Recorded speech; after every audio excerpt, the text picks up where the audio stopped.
kinda like this wrap. Hey guys, what's up? It's your girl D, and welcome to today. Here on this channel, we love to talk about things that help us heal. And today, I want to talk about something that I haven't actually really been able to find on YouTube.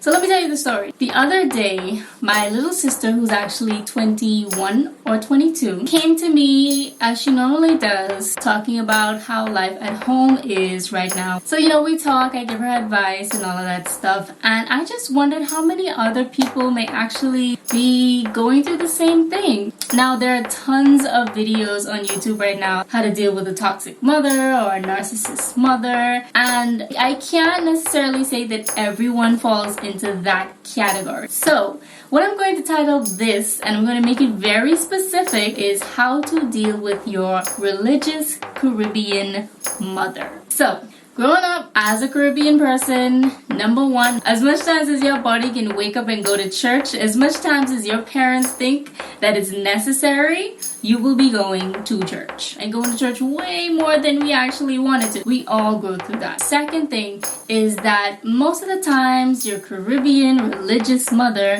is going to be very, very strict. I remember watching my little siblings grow up. My mom would just not let them go on field trips. They would bring home their letters and everything. She would be like, I'm gonna think about it. And the days would pass, and it's you probably got a week anyway to give the answer. And so she would be sitting, waiting. And then eventually, maybe the day or the night before, she comes to you and she tells you, you're not going on the field trip. And you ask why, and it's something about, well, she doesn't feel led to do it, or she doesn't feel right in her spirit, or no, you can't go and see that movie, you can't watch that TV show. The most annoying thing in the world. You feel within yourself that this is the most harmless thing that your parents could actually let you do, and they still don't let you do it. And so what I want to talk about is having to grow up in that type of household and trying your best to honor your father and your mother.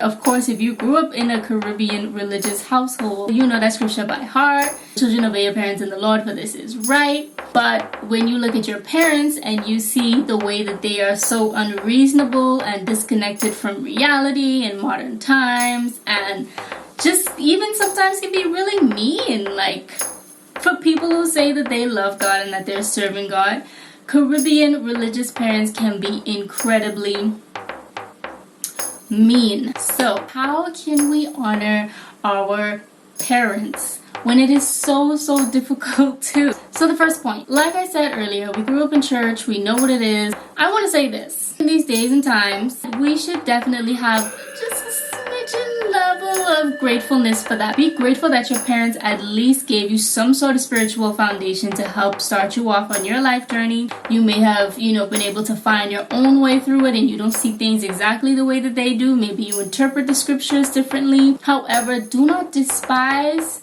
the beginnings that your parents have given you. That was the foundation that led you to be able to search for yourself, that led you to think and understand, wait, this doesn't feel like God to me. How can I find God? So be grateful, because at the end of the day, there are a lot of people that don't know God.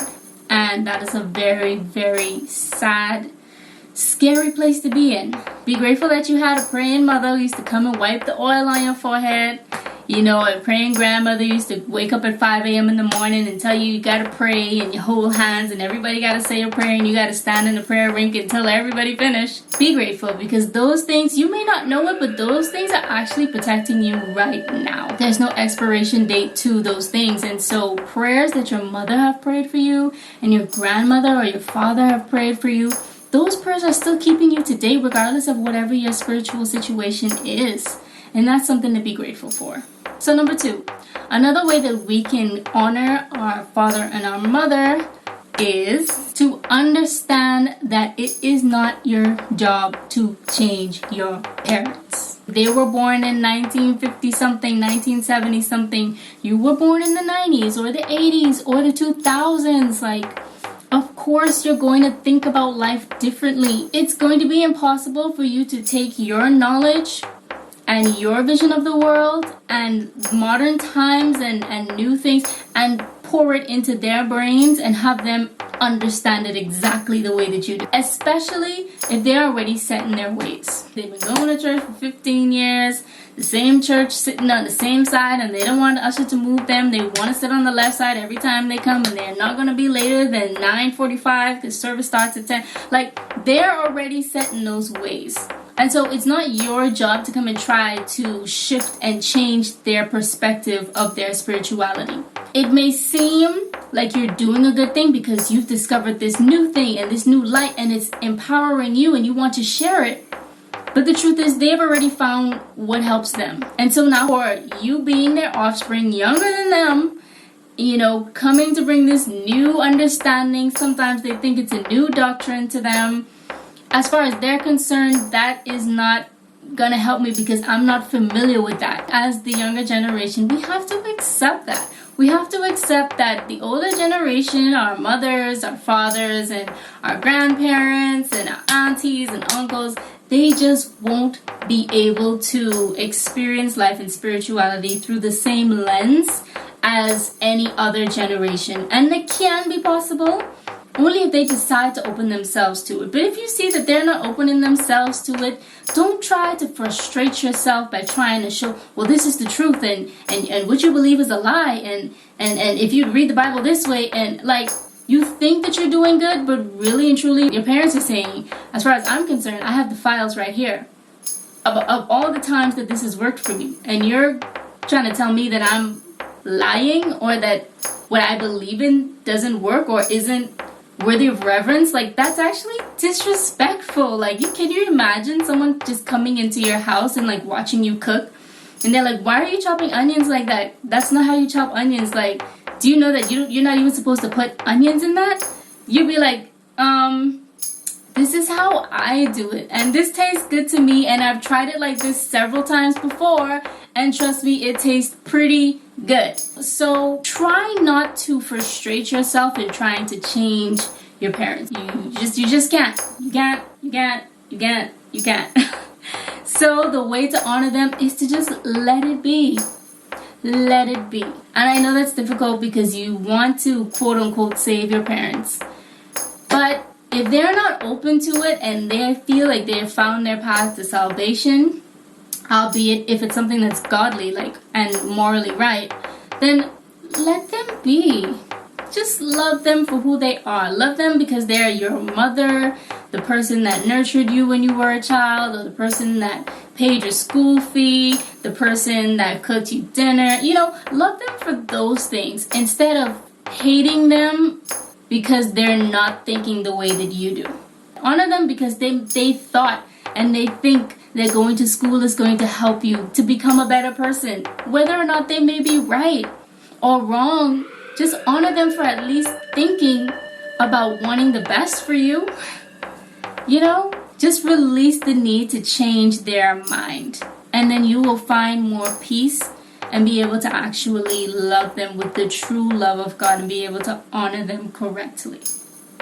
Number 3, and my final point before I shut off this video, is honor both parents. I know we have this thing in households where, you're very close to your mom or you're very close to your dad, and the other parent is kind of like, yeah, they're there, they're cool or whatever. They may not be cool. They're just there. The Bible specifically says honor your mother and your father. And the reason I say that is because, one, we tend to be biased, but you really don't know where your generational blessings or curses may come from. You don't know if your generational blessings are wrapped up in your relationship with your father. You don't know if your generational curses are wrapped up in your mother. I think that sometimes the enemy puts us against our parents, this one or the other thing, because he knows that in you only honoring one parent, you're not actually fulfilling the full law of honoring your mother and your father.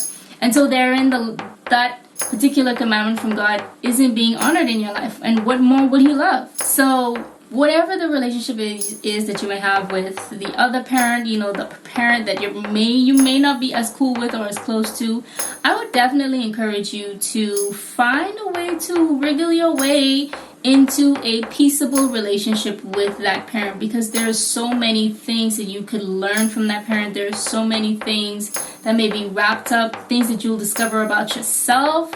Like, there's so many things, and I think that when you decide to honor both parents, you actually give yourself access to see both sides of yourself, because you are, the love child of your mother and your father. So if you only lean one side, you only get half of your story. And so being able to honor both parents, it allows you to access both blessings, and it allows you to get discernment into both curses so that you can maneuver your way and conquer them, And so it's important to make sure that you do it just as God said to do it, your mother and your father.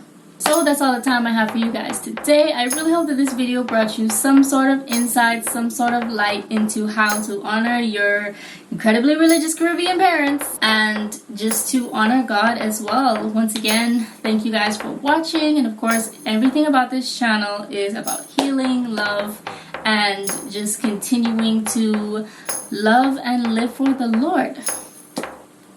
Peace out.